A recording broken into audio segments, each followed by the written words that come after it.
మోడీ ప్రభుత్వం తీసుకొచ్చిన 3 బిల్లులు ఫెడరల్ స్ఫూర్తికి విరుద్ధంగా ఉన్నాయని కాంగ్రెస్ ఎంపీ కేసీ వేణుగోపాల్ మండిపడ్డారు.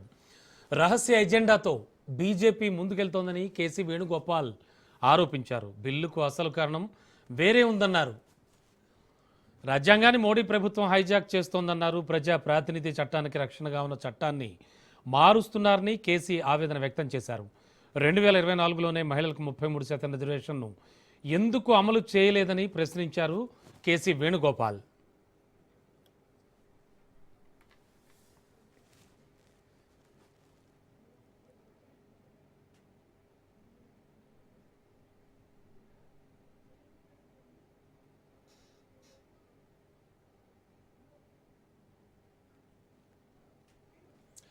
మరోవైపు నల్ల చొక్కాలతో డీఎంకే ఎంపీలు నిరసన తెలిపారు. కేంద్ర ప్రభుత్వ నిర్ణయాన్ని తీవ్రంగా తప్పుపట్టారు.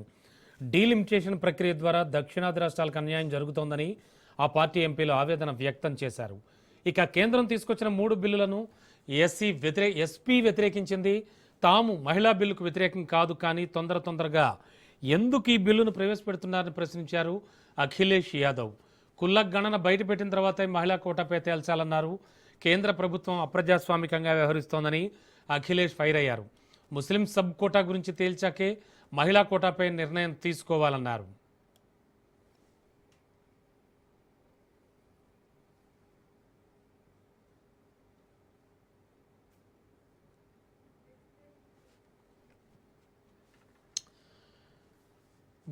మహిళా రిజర్వేషన్ బిల్లుపై ప్రధాని మోడీ ట్వీట్ చేశారు.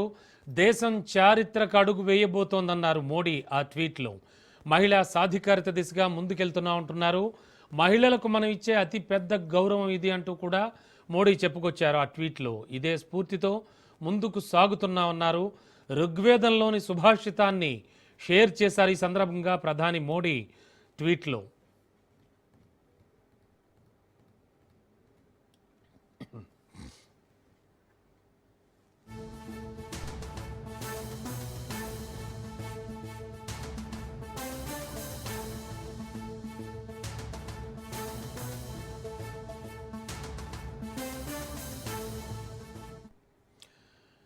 మరోవైపు ఇదిలా ఉంటే డీలిమిటేషన్కు వ్యతిరేకంగా డీఎంకే ఉద్యమం చేపడుతోంది.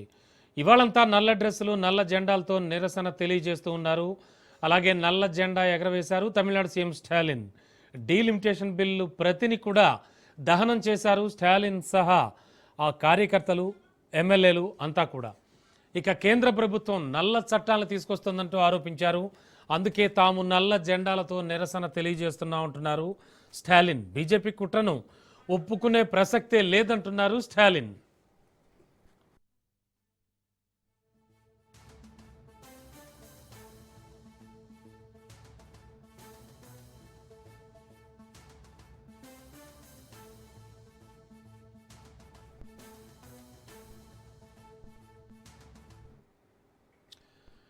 బ్రేకింగ్లో చూస్తున్నాం. బిల్లు ప్రవేశపెట్టడానికి మద్దతుగా 207 ఆల్రెడీ మద్దతు తెలిపారు. ఇక సభకు 210 మంది ఎంపీలు డుమ్మా కొట్టారు.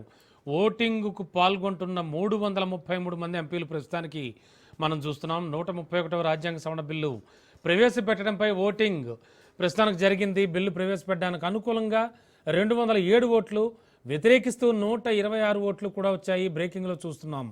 అండ్ సభకు 210 మంది ఎంపీలు డుమ్మా కొట్టారు.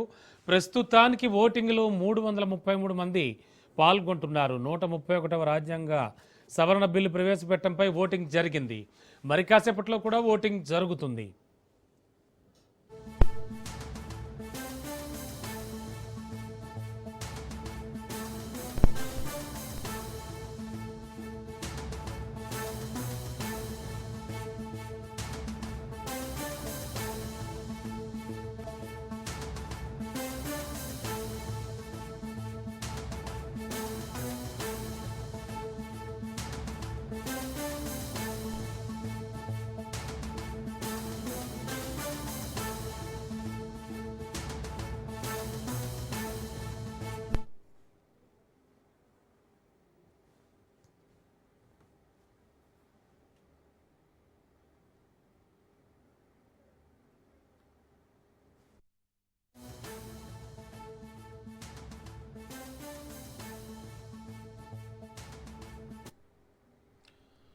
బ్రేకింగ్లో చూస్తున్నాం. 131 రాజ్యాంగ సవరణ బిల్లును లోక్సభలో ప్రవేశపెట్టడంపై ఓటింగ్ నిర్వహించారు.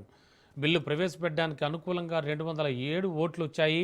బిల్లు ప్రవేశపెట్టడాన్ని వ్యతిరేకిస్తూ 126 మంది ఓట్లు వేశారు. ఓటింగ్లో 333 మంది ఎంపీలు పాల్గొన్నారు. సభకు 210 మంది ఎంపీలు డుమ్మా కొట్టారు.